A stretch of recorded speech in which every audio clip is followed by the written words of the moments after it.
What's going on, guys? This is Mark here with Anastacio and Union Martial Arts and Bias Hermanos. I'm bringing you guys a quick tutorial video on how to increase your grip strength when it comes to training specifically with a single stick in Kali. So before we get into that, let's talk about why you would want to have strong grip strength. And I'll give you guys a little bit of comparison because I know another big one that people try to search for is how to increase your grip strength in grappling or Brazilian Jiu-Jitsu. So why you would want a strong grip strength, and strong is subjective. We'll talk about that as I go over the drills with you guys. But a lot of the times what we're used to in Filipino martial arts is the maximum amount that we get to strike is somebody else's stick. And stick against stick will give you a little bit of resistance, but nothing really to allow you to understand the amount of power or the amount of follow through that's required to actually hit a target. So we're very much a flowing art. We do a lot of what are called carentas or sinawalis in our case. You get a lot of free flows, and most of the time when you train this, it's very, very free, and there is no resistance. There is nothing placed on you to make you feel stressed or make you feel the importance of speeding up or slowing down, other than personal preference. So we miss out a lot of the physical side because we're so consumed with having the intricate angle and having the intricate timing that we sometimes forget that you still need to be able to swing the darn thing. And to be able to swing it is not just twist your hips and shoulders, it's also being able to hold on to your weapon as you meet resistance. But when you build grip strength in Filipino martial arts, it's a little bit different because it's like I said, it's a very flowing art, but it's also something, especially in Anastacio Kali, that's filled with circular strikes or circular lines. So you have your linear lines, like you have an angle 1, you have an angle 2, and then whatever other angles you might think of that's part of your curriculum or mine. But then you also have these intricate lines that are able to go into sinawalis with tick motions and get a lot of wrist twirls and whatnot.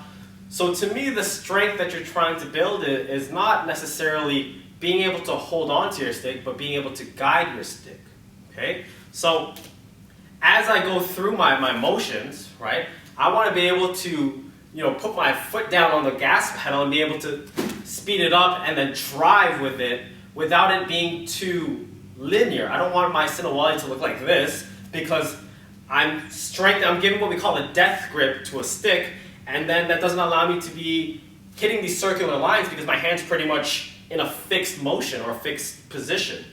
So the way that I like building my grip strength, first and foremost, it's with bag work. Okay, so it's not necessarily grabbing something up like pull-ups and stuff like that. It's literally going through the motion and being able to understand and kind of shape your perspective to understand the resistance that's going to be met when you're striking through a target. So bag work, hitting a tire, hitting some sort of target that requires follow-through, or something a little thicker than a stick. And one of the things that I specifically like doing is I like doing it two different ways. One is I like just to load up the strikes, simple angles, and I like to drive all the way through with my hips and shoulders. We call this open position. I like to drive all the way to closed position and make sure that my hand can go all the way through. Doesn't really mess up, I don't lose my rhythm, I'm still focused and I can launch it again. The other way is I like doing bursts, and I showed this with my bag work video with a padded stick. And so the burst can happen in triangular formats, it can happen in slash with snaps, and basically just changing the tempo to be able to rapid fire that stick with purpose or with substance. So that's probably the best way. It's also what I think is the most logical or practical way to train it, because at least now you have an idea of why you're training your grip strength or why you're trying to improve it. And to me, nothing is better to build an attribute than to actually do the movement itself. Yes, you can jump rope and run to increase your cardiovascular, but if you're trying to apply that in sparring, then you still need to spar. You still need to get your rounds in. And that's probably the most important part, but not the only part. So for me, in my brief time I spent in Brazilian Jiu-Jitsu, to improve my grip strength, you're trying to grab collars, you're trying to grab sleeves, you're trying to be able to hold on maybe in like a gable grip or whatever kind of grip, just being able to keep them from moving. So to me, it's kind of like the opposite of what we're trying to do in Kali. We're just trying to guide it. We're not trying to stop it. We're just trying to guide it and constantly keep it in motion, if you will. So aside from bag work, here's a couple of things you guys can practice at home with your single stick to get your grip strength to a higher level. First and foremost, obviously, you can twirl the stick.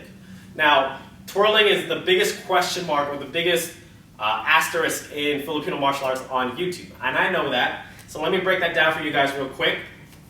Yes, I do believe it's bad to twirl with your thumb and your index finger and kind of just get the flowery effect from it. Because in time, what's going to happen is your hand's going to slip all the way to the bottom and eventually it'll pop out of your hand. So I know that's bad, especially if someone hits the stick out of your hand. I get that, okay? But hear me out. The reason why people do that is because they're afraid of the stick. For most people that have never trained in Filipino martial arts or with weapons in general, this is very intimidating to hold. So if I'm asking you to do this, how can you do that if you can't even trust that this will not hit you back? So one of the first things is getting used to understanding the weight and the momentum you can create with a weapon.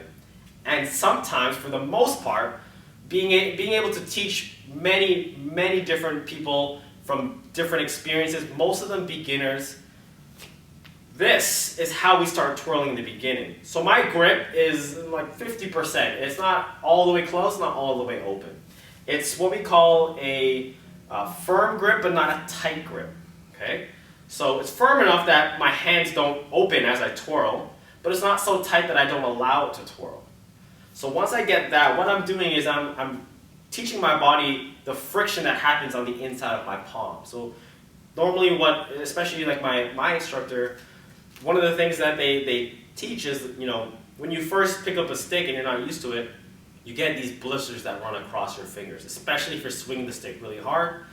And it's like your rite of passage. Once those blisters heal, your hand becomes used to it, and then you're able to pick up the speed and be able to drive, and it doesn't really harm you anymore. So that's kind of the introduction. I'm trying to teach you how to trust in the weapon, but I'm also teaching your hand that this is what's going to be happening. Okay, so now that we get that going, then you can start gradually closing it and squeezing it a little tighter, a little tighter, a little tighter, to the point that you can have it as tight as you want and still get a good twirl and not have it one of these half twirls because you're so tight. And that's because you understand how to artificially create momentum now. And I can do it on the same spot. I can still use momentum if I need to. I understand how to create momentum with different parts of my body. And again, control it and guide it with my hand. So that's my take on twirling. Now, one of my favorite ways of building my grip strength is jumping in and out of the different physical properties of holding a stick. You have your nice and easy flow, like we spoke about, and then you have your tight, almost like baseball death grip that you want to load up and just drive that angle one. Maybe you're doing more snaps, maybe you're focusing on more weapon retention and just one clean hit. So the thing is to me, that's like the reason why your grip strength is dying or it can't keep up. It's because it's not willing to follow your lead. It's not used to jumping in and out of it. It's almost like your brain is hardwired that, okay, if I'm doing it smooth, my grip is going to stay smooth, and that's the only tempo I'm going to do. So when I want to speed it up, or when I actually want to apply, maybe I want to add in a strike here, for my hand to do that, I'm asking a lot. I'm changing everything that I just told it to do. And it's the same thing when I'm hardwired to hold it tight. If I want to relax, I can't. I'm stiff. I'm stiff, and I got everything flexing, and I just want to blast the stick, and I don't know how to relax. So if I have my stick on my shoulder, we call this a chambered position. You're going to kind of let it flick down in that 50% grip like we spoke of with a twirl. And as it's coming down, I'm going to essentially push it with my thumb and my supporting fingers.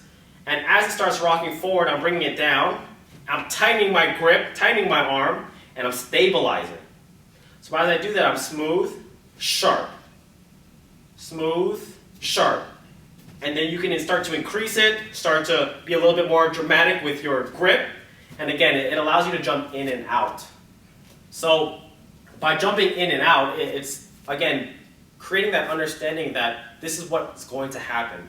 I'm going to be smooth at some points, but at some opening or some particular line, I'm going to want to explode. I can grip that stick, I can stabilize, and then I can drive through that angle. But I can only get those angles if I allow myself to be a little bit more circular and a little bit more free, and then there goes my with tick strike. And if you guys are a fan of my YouTube channel, you'll see a lot of my single sinawali's, or a lot of the times I do like a free flow. It's very rapid and it's very fast because of that explanation I just gave you. I like to be smooth, but I'm a big fan of with tick strikes, but my with tick strike has to be a whip. I don't just like drawing the line. I need to hear the wind behind it. I gotta feel a snap behind it. And my sinawali is generally fast because I carry the momentum, and then all of a sudden I go whack, whack, and I give those bursts. And then I smoothen it out so that I can last longer, and I'm able to maintain that pace for a longer amount of time. Again, making it applicable. So I hope you guys enjoyed the video. If you did, make sure you give it a thumbs up. Make sure you subscribe to the channel. I would really appreciate that. Help grow this channel and help me continue bringing you guys some dope Filipino martial arts curriculum, content, anything else that I can give you guys. I'm willing and growing with this channel. So I thank you guys for supporting me. I just want to give you guys a quick breakdown on what's happening on June 18th. We are launching Elite Access of Anastacio Kali. So if you're new to the channel, Anastacio Kali has an online membership program with 3 different tiers, basically determining what content you can access. And so Elite Access, the biggest thing that we're offering with that is you're going to actually be able to give video format feedback. So you would record yourself being filmed and doing the technique and the curriculum that I'm teaching you, and then either myself or a certified AKA instructor will give you a written formal review and be able to give you guys some pointers, give you some tips and feedback on what you just did. And then we take that, and then you actually get 2 30-minute sessions with myself or the AKA instructor to actually go over those things live, and we can build off that. We can search different things. We can dive deeper into the principles and the theory and really give you a hands-on experience on what it is being a student in Filipino martial arts under Anastacio Kali. So I'm super excited to share that. I'm super excited to get started. We already have some people lined up. We are limiting the launch to 10 members to start, so we can just make sure we're giving our all and giving the amount of time that is necessary for these elite members. So I'm super excited to share that, and hopefully this will lead to future certifications. It'll lead to affiliates. It'll lead to global seminars outside of Canada, and honestly just building the family and revolutionizing online training and sharing Filipino martial arts with everyone. So take a minute to check that out if you're interested. And we got more technique videos coming. We got some partner videos coming in. I know a lot of you have gotten back to being able to train with partners, so I'm jealous of you guys, but I will be able to get you guys that content. So make sure you guys also turn on that notification bell to make sure you don't miss my videos. And until then, I'll catch you guys later.